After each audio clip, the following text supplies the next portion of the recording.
आपका स्वागत है आपके अपने YouTube चैनल सरकारी गुरुजी में। आज हम पढ़ने वाले हैं पर्यावरण और हम का अध्याय 7, जिसका शीर्षक है जितना खाओ उतना पकाओ।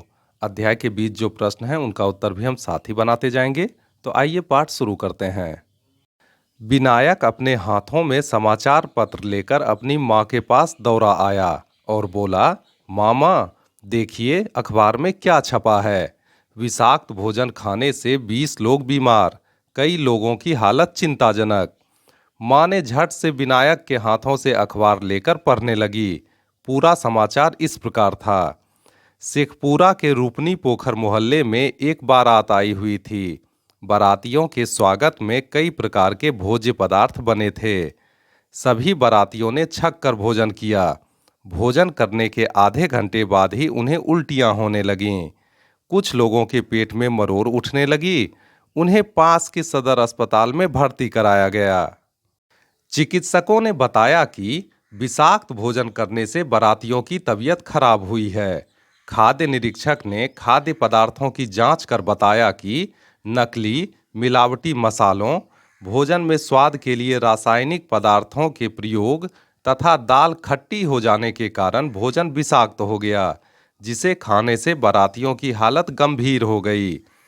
माँ ने समाचार पढ़ने के बाद कहा, अधिक गर्मी से भी भोजन के बासी हो जाने पर खाद्य पदार्थों का स्वाद खत्म होने लगता है। धीरे धीरे भोजन खट्टा हो जाता है। ऐसे खराब या संदूषित भोजन खाने से हमें बीमार पड़ने का खतरा बना रहता है। हमें खट्टा या बासी खाना कभी नहीं खाना चाहिए। विनायक ने कहा, माँ हमें पता कैसे चलेगा कि भोजन खराब हो गया है। माँ ने कहा, भोजन ज़्यादा समय तक बासी पड़ा रहता है या खराब हो जाता है तो उसके रंग और गंध में अंतर आने लगता है। तुम चाहो तो 2-3 तरह के खाद्य पदार्थों को 2-3 दिनों तक रखकर उसमें होने वाले परिवर्तनों को देख सकते हो। आप भी कुछ खाद्य पदार्थों को लेकर 2-3 दिनों तक रखिए और उनमें होने वाले परिवर्तनों के बारे में लिखिए। तो आइए परिवर्तनों के बारे में लिखते हैं। भोज्य पदार्थ, रंग, महक। दाल, हल्का भूरा, खट्टा, दुर्गंधयुक्त महक। सब्जी, हल्का काला या भूरा, खट्टा, दुर्गंधयुक्त महक। रोटी, हल्का भूरा, दुर्गंधयुक्त महक। चावल, हल्का पीलापन लिए भूरा, दुर्गंधयुक्त महक। पाव रोटी, हल्का भूरा, दुर्गंधयुक्त महक। आइए आगे बढ़ते हैं।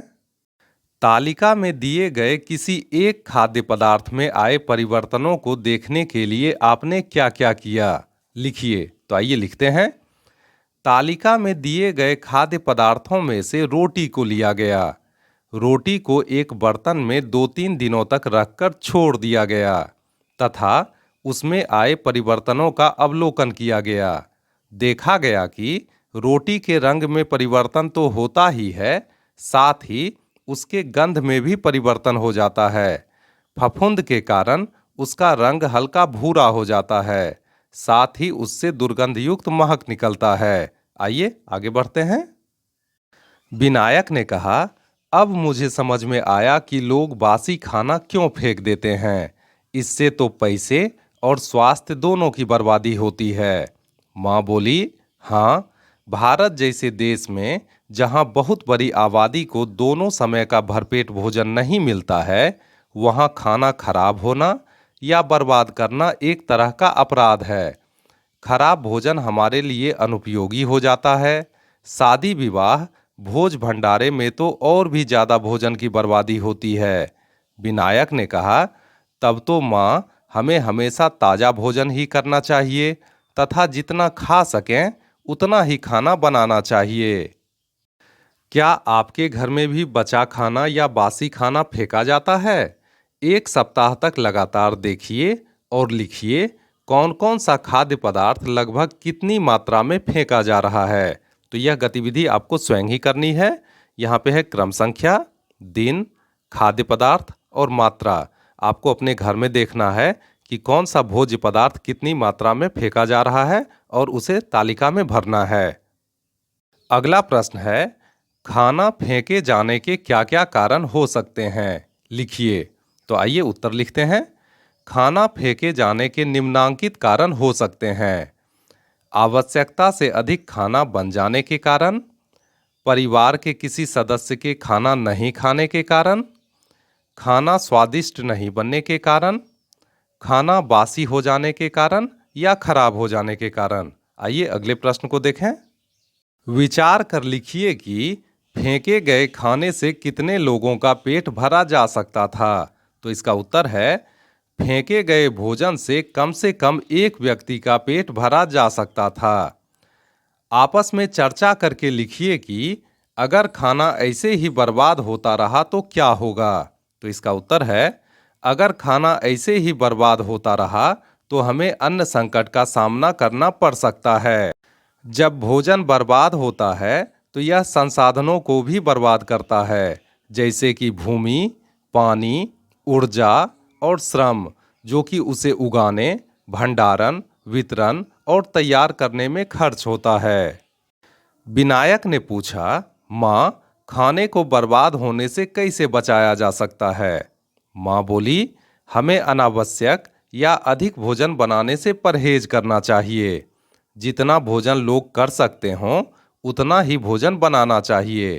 खाना फिर भी बच जाए तो उसे ठंडी जगह या फ्रिज में रखना चाहिए।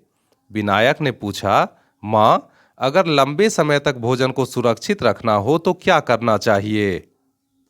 माँ ने कहा, लंबी अवधि तक किसी खाद्य पदार्थ को संरक्षित करना हो तो उसमें से पानी का अंश निकाल देना चाहिए। अचार, मुरब्बा जैसे खाद्य पदार्थ इसीलिए लंबे समय तक सुरक्षित रहते हैं। आप भी पता करें कि आपके घर में किस तरह के खाद्य पदार्थ कैसे संरक्षित किए जाते हैं। तो आइए उत्तर जानते हैं। हमारे घर में खाद्य पदार्थों को कई प्रकार से संरक्षित किया जाता है, जैसे कम अवधि के लिए खाद्य पदार्थों को रेफ्रिजरेटर या फ्रिज में रखा जाता है, जिसे हम हिंदी में प्रशीतक या शीतक यंत्र कहते हैं। लंबी अवधि तक खाद्य पदार्थों को संरक्षित रखने के लिए हम सरसों के तेल, चाशनी और नमक का प्रयोग करते हैं। कई बार खाद्य पदार्थों को धूप में अच्छी तरह सुखाकर भी उन्हें लंबी अवधि तक संरक्षित किया जा सकता है। कम अवधि तक संरक्षित रहने वाले खाद्य पदार्थ। क्रम संख्या, खाद्य पदार्थ, कितने समय तक, तरीका। क्रम संख्या 1 में है पकी हुई दाल और सब्जी, 6 से 8 घंटे फ्रिज में। क्रम संख्या 2 में है रोटी और चावल, 6 से 8 घंटे हॉट पॉट में। क्रम संख्या 3 में है कच्ची सब्जी और फल, 3 से 4 दिन फ्रिज में। क्रम संख्या 4 में है रसगुल्ला, 4 से 5 दिन चीनी की चाशनी में डुबोकर। आइए आगे बढ़ते हैं। लंबी अवधि तक संरक्षित रहने वाले खाद्य पदार्थ। क्रम संख्या, खाद्य पदार्थ, कितने समय तक, तरीका। क्रम संख्या 1 में है आलू से बने चिप्स, 1 वर्ष उबालकर और धूप में सुखाकर।